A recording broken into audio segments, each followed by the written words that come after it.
Gold trusted gold buyers మీరు తాకట్టు పెట్టిన బంగారాన్ని విడిపించి ఈ రోజు ఉన్న మార్కెట్ ధరకు కొనబడను.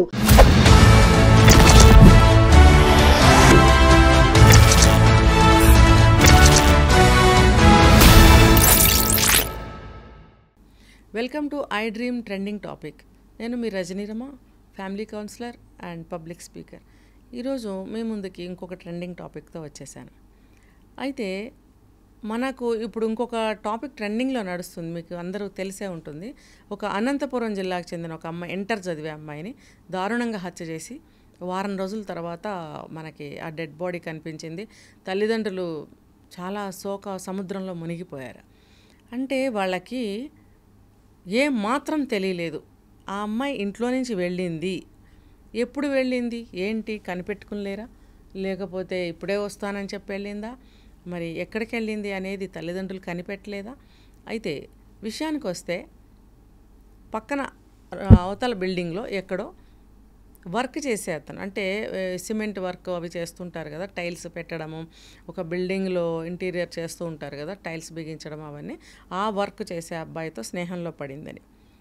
అయితే గత 3 నెలలుగా అతనితో స్నేహం, వద్దు అని చెప్పినా వినకుండా అక్కడికి వెళ్ళడము, అక్కడ మరి ఇంకొక అమ్మాయి ఉంటే ఆ అమ్మాయితో స్నేహం చేసి అమ్మాయితో మాట్లాడడానికి అని చెప్పి వెళ్ళడము, మరి ఆ క్రమంలో ఈ అబ్బాయితో పరిచయం అవ్వడము, ఈ అబ్బాయితో మాట్లాడడము, ఇద్దరు కలిసి తిరగడము, మరి ఇంట్లో వాళ్ళు వద్దని వారించినా వెళ్ళడము.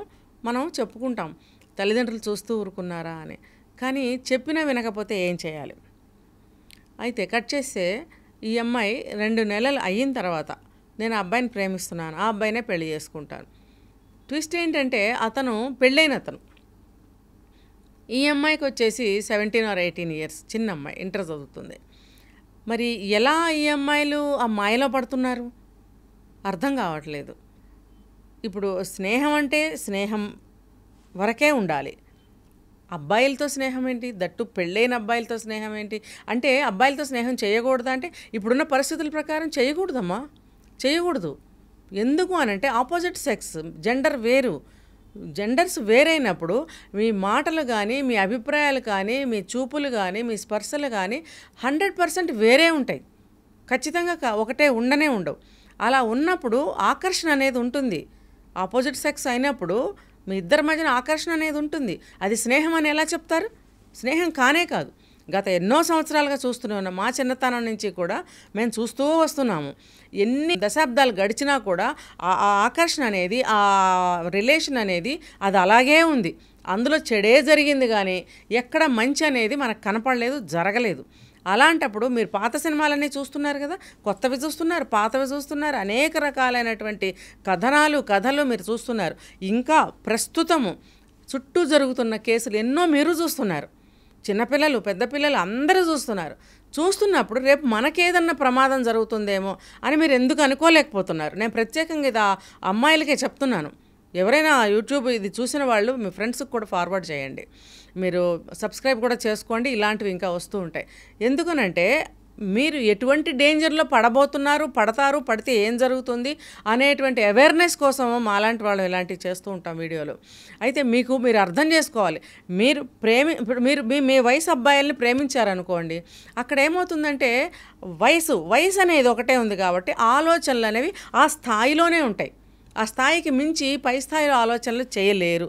ఒకవేళ చేస్తే వాళ్ళకన్నా పెద్దవాళ్ళని సంప్రదించి వయసులో వాళ్ళు ఏదన్నా దేనికన్నా పాల్పడితే వాళ్ళ సహాయంతో తప్ప మీ వయసు మాత్రమే ఉన్న ఆ అబ్బాయిలకి ఆలోచన స్థాయి అనేది ఒకే విధంగా ఉంటుంది కాబట్టి డేంజర్ అనేది కొంచెం తక్కువగా ఉంటుంది. నువ్వు ఇంత పెద్దవాళ్ళని, పెళ్ళిళ్ళైన వాళ్ళని మీరు ఇష్టపడడం ఏంటి? మళ్ళీ వాళ్ళని పెళ్లి చేసుకుంటాను అని అనడం ఏంటి? ఇప్పుడు ఈ వీడియో చూస్తున్న ప్రతి ఒక్కళ్ళు కూడా ఈ విషయాన్ని క్యాచ్ చేయండి. ఆ వయసు పెద్దవాళ్లతోటి వాళ్ళ బ్రెయిన్ వేరే ఉంటుంది, వాళ్ళ ఆలోచనలు వేరే ఉంటాయి, వాళ్ళ కుట్రలు వేరే ఉంటాయి. ఒకవేళ వాళ్ళు చెడ్డవాళ్ళు అయితే కనుక మంచి విషయానికైనా అలాగే ఆలోచనలు అనేవి పై స్థాయిలోనే ఉంటాయి. కాబట్టి మీ స్థాయి వాళ్ళతో స్నేహం చేయటం అనేది ఒక సూచన. అంటే లవ్ చేయండి, తిరగండి అని కాదు నేను చెప్పడం. అమ్మాయిలైనా అంతే, మీ స్థాయిలో మీ వయసుకు తగ్గట్టుగా ఉండాలి ఏదైనా కూడా. అనవసరమైన పెద్ద వయసు అమ్మాయిలతో స్నేహం చేసినా ఈ రోజుల్లో అమ్మాయిలైనా అబ్బాయిలైనా మోసపూరితంగానే ఉన్నారు. అటు ఆంటీయే కదా, మాకు అక్క వయసే కదా, పెద్దవాళ్లే కదా అని స్నేహం చేసినా కూడా అందులో కూడా చెడు దాగి ఉండొచ్చు. అంటే మీరు విచక్షణతో ఆలోచించండి, ఎవరు మంచి ఎవరు చెడ్డ, వాళ్ళ మాట విధానం ఏంటి, మనం వాళ్ళతో స్నేహం చేయాల్సిన అవసరం ఉందా. పెద్ద వయసు వాళ్ళతోటే మీ క్లాస్మేట్స్ ఉంటారు, వాళ్ళతో చేయండి, వాళ్ళతో చదువుకోండి, వాళ్ళతో ఇంటికి కాలేజ్కి ఇంటికి స్కూల్కి కలిసి వెళ్ళొచ్చు, కలిసి రావచ్చు. ఏది ఏమైనా మీకు సంబంధించినంత వరకు తగినంత జాగ్రత్తలో మీరుండాలి. అమ్మా నాన్నలు ఎంతవరకు చెప్తారు? ఇప్పుడు ఆ అబ్బాయిని ప్రేమించాననటము గత కొద్ది రోజుల నుంచి అతను వాదన, ఇద్దరూ కలిసి వాదన, అతను నాకు వద్దు, నేను పెళ్ళైన వాడిని అనడం, ఈ అమ్మాయి నిన్నే పెళ్లి చేసుకుంటాను అని అనడం. మరి నువ్వు 2 నెలల పరిచయానికి నేను పెళ్లి చేసుకుంటాను అని 3వ నెలలో నువ్వు జంప్ అయిపోయావు. అది కూడా ఇంట్లో ఉన్న నగా నట్రా తీసుకుని వెళ్ళిపోయావు. వెళ్ళిపోతే ఏం జరిగింది? చక్కగా అవన్నీ తీసుకున్నాడు, నిన్ను ఖతం చేసేసాడు. అంటే నేను విన్నది 4-5 వ్యక్తులు కలిసి ఈ అమ్మాయిని చంపారనేది విన్నాను. చనిపోయిన తర్వాత కూడా ఆచూకీ తెలియకుండా ఎక్కడ పడేస్తున్నారు వీళ్ళని? అది ఎన్ని రోజుల తర్వాతో వీళ్ళకి కనిపించడం అనేది జరుగుతుంది. అప్పటికి నామరూపాలు లేకుండా వాళ్ళ అమ్మగారు చెప్తుంటే నాకు అసలు ఎంత హృదయ విదారకంగా దారుణంగా అనిపించింది. పురుగులు పట్టిపోయి ఉన్న మా కూతురు శవాన్ని మేము గుర్తు కూడా పట్టలేకపోయామని. చూసారా అమ్మాయిలు, ఆ అమ్మాయి చనిపోయి వచ్చి ఏం జరిగిందో చూసుకోలేదు. మిగతా అమ్మాయిలు చూస్తున్నారు కదా ఆ అమ్మాయికి ఏం జరిగిందనేది. ఇప్పుడు ఏదైనా సరే మనకి తగింది మనం చేసుకోవాలి. తగని విషయాల్లోకి వెళ్తే పరిణామాలు ఎలా ఉంటాయంటే ఇలాగే ఉంటాయి.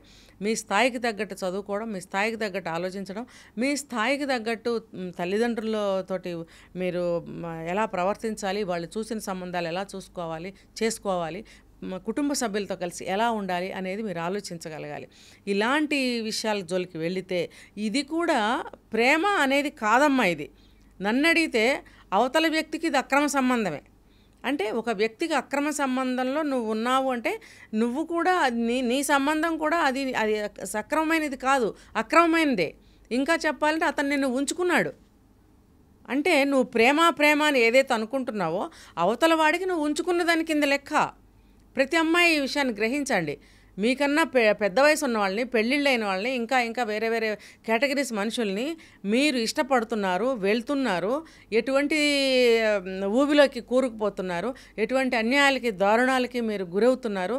ఇలాంటివి చూసి మీరు మేల్కోనండి. టీనేజ్ అమ్మాయిలే కాదు, కొంచెం పెద్ద వయసు అమ్మాయిలైనా సరే ఇలాంటి ఊబిల్లోనే ఇరుక్కుంటున్నారు. ఇంకా చెప్పాలంటే వాళ్ళు ఇంకా కొంచెం పెద్ద అలవాట్లు, వాళ్ళకి సిగరెట్లని, మందు తాగడం అని, ఎవరెవరితో తిరగడం అని, ఇవన్నీ కూడా మీకు చెడే చేస్తుంది. ఎక్కడైనా మీకు మంచి జరుగుతుంది అనేది అనిపిస్తుందా? ఆలోచించండి ఒకసారి. చివరికి మిమ్మల్ని కని ఇంత వాళ్ళని చేసినందుకు తల్లిదండ్రులకి కొన్ని ఆశలు ఉంటాయి, కోరికలు ఉంటాయి. మా పిల్లల్ని ఫలానా విధంగా తయారు చేయాలి, మా పిల్లలు ఫలానా స్థాయిలో వాళ్ళు స్థిరపడాలి అని ఏ తల్లిదండ్రులు కోరుకోరు? మీకు ఉంటాయి, మీకు గోల్స్ ఉంటాయి. మీరు ఒక డాక్టర్గానో, లేకపోతే ఒక పెద్ద ఎంటర్ప్రెన్యూర్గానో, లేకపోతే ఇంకా ఒక పెద్ద బిజినెస్ మ్యాగ్నెట్గానో ఎదగాలని మీకు ఉంటుంది. మరి ఆ క్రమంలో మీరు ఏం ప్రయత్నాలు చేస్తున్నారు? ఏదో ఒక జాబ్ రాగానే మీకు అంత స్థాయికి వెళ్ళిపోయినట్టు ఫీల్ అయిపోయి ఈ పక్క నుంచి ఇటువంటి అలవాట్లన్నీ చేసేసుకుని మీ యొక్క ధోరణిని, మీ యొక్క స్టైల్ని మార్చేసుకుని ఎటేటో వెళ్ళిపోతున్నారు. మీరు ఇటు వెళ్ళాలనుకున్న వాళ్ళు గాలి అటు వీచడం వల్ల మీరు అటు వెళ్ళిపోతున్నారు. అందులో ఖచ్చితంగా మీకు అబ్బాయిలతో సంబంధాలు, ఇంకా కొంతమంది డ్రగ్స్ అని, అవని ఇవని, పబ్బులని, ఆ పార్టీలు ఈ పార్టీలు, ఇంకా పేర్లు చాలా ఉన్నాయి మనకు తెలియనివి. వీటి వైపు వెళ్ళిపోతున్నారు. మీ జీవితాలు ఆలోచించుకోండి. సక్రమంగా మీరు తీర్చిదిద్దుకొని మీ గోల్ వైపు వెళ్ళండి. మీరు పుట్టినందుకు, ప్రతి మనిషికి పుట్టినందుకు ఒక ఉద్దేశం అనేది ఉంటుంది. భగవంతుడు ప్రతి ఒక్కళ్ళు పుట్టినందుకు ఒక ఉద్దేశాన్ని ఏర్పరుస్తాడు. సో ఎవరైనా సరే వాళ్ళు ఎందుకు పుట్టామో అని తెలుసుకోండి. ఏదైనా మంచి పని చేయండి. పోనీ మీరు మంచి పని చేయకపోతే మీరు తల్లిదండ్రులు ఆశించిన విధంగా చక్కగా చదువుకోండి, మంచిగా సెటిల్ అవ్వండి. మీకు దుఃఖం కలిగించుకోవద్దు, తల్లిదండ్రులకి దుఃఖం కలిగించవద్దు. జాగ్రత్తగా ఉండండి. ఇదే నా మనవి, ఇదే నా బ్లెస్సింగ్స్ మీకు.